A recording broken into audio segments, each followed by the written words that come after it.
como é que faz? Assim, então, calma aí. O que torna, por exemplo, eu diria que você é um cara mais inteligente que a média. O que tem diferente no teu cérebro, então?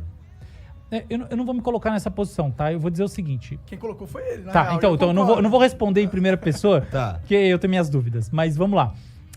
O que acontece é o seguinte. Existe um conceito que foi criado por um cara chamado Binet, que é sobre capacidades que se juntam e formam um fator que a gente chama de fator G, que é a sua inteligência geral. Do que é feita a sua inteligência geral?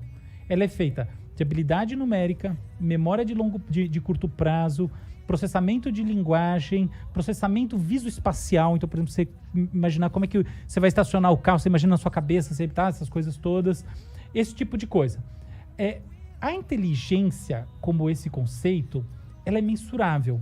Então, efetivamente, os testes para um teste de QI, eles medem alguma coisa e isso que é medido está correlacionado com o funcionamento neural, tá? Então, você tem, de fato, por exemplo, você faz estudos com eletroencefalografia, que são ondas na verdade, padrões elétricos do cérebro que a gente mede através de ondas, e a gente vê algumas assinaturas que têm a ver com essas medidas que são feitas no teste, tá? Então, você faz o aplicativo, testa lá, papapá, aí você vê que tem alguma coisa na biologia que se correlaciona. A correlação não é muito precisa, tá? Mas existe algum nível de correlação, sim.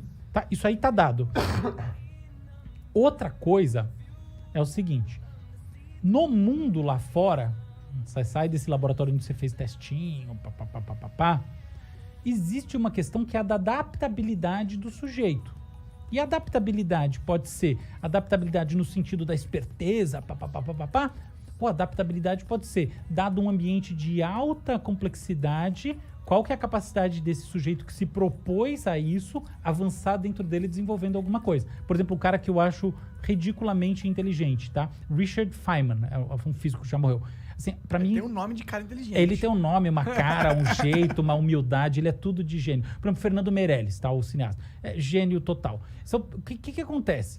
Uma pessoa dessas, ela, no meu entendimento, ela resolve mais os problemas dentro dessas escalas de complexidade, usando propriedades mentais que não são mensuradas por um teste como o teste de Binet e outros mais, do que usando.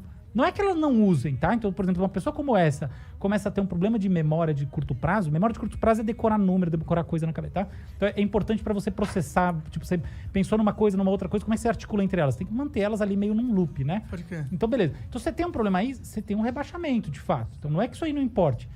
Isso é condição sine qua non. Acontece que, assim, você tem um tamanho de coisa, tem gente que tem memórias cavalares. Não é isso que vai determinar a primeira coisa. Então, você só precisa ter o básico, ou talvez um pouquinho mais que o básico. E a outra coisa isso serve para você fazer outra coisa lá dentro. E não exatamente fazer esse processamento. E até tem um negócio que dá uma boa indicação de que eu acho que as coisas funcionam assim mesmo.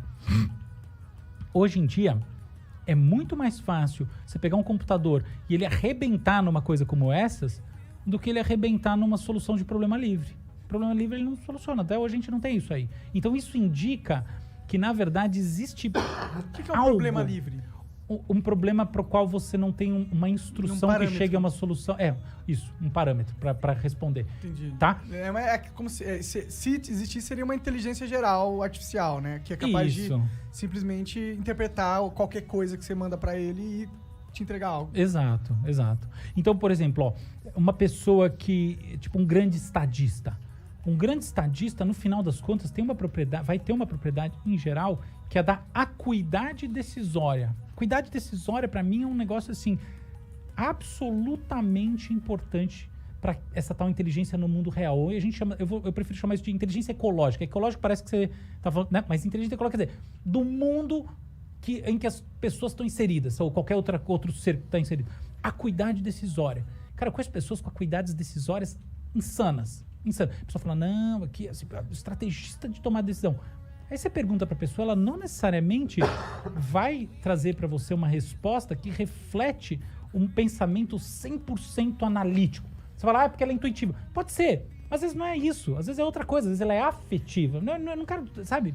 Eu acho que não importa isso. Até legal essa discussão, mas não é o que importa. O que importa é, Não necessariamente ela pensa igual ao computador. Ela tem acuidade. Quer ver outra? A pessoa tem criatividade. Sabe qual que é o melhor teste de criatividade que existe hoje em dia? Um dos melhores? Um teste de divergência. É assim, eu falo uma palavra, tá? Lua.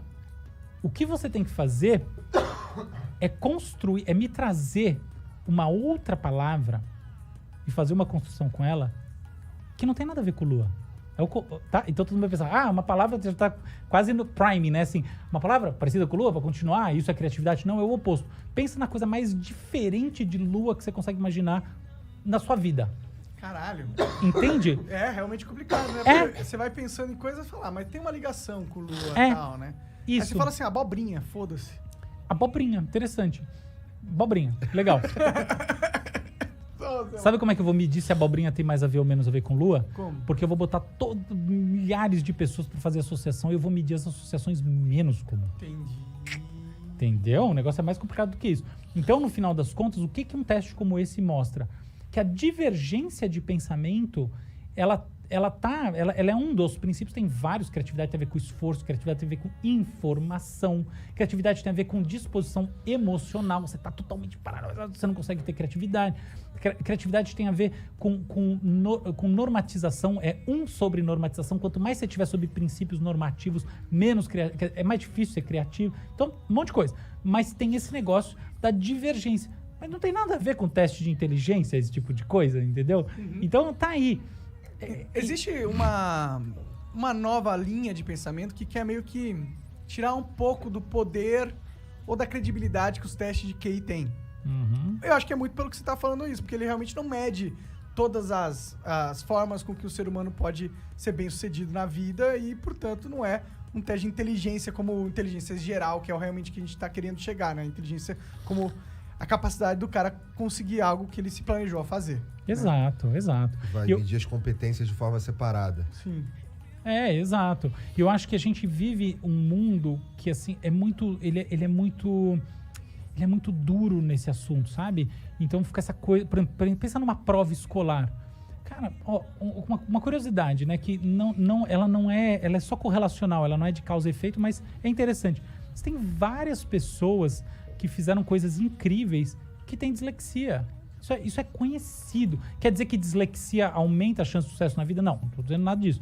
Mas quer dizer que talvez não esteja escrito na pedra daquela pessoa que foi mal na prova de português, de história, de um monte de coisa, que ela, tá condenada a não conseguir atingir objetivos por uma questão cognitiva. Ao contrário, contrário no sentido, não está nada dito sobre isso. A prova é ecológica. Então, sabe,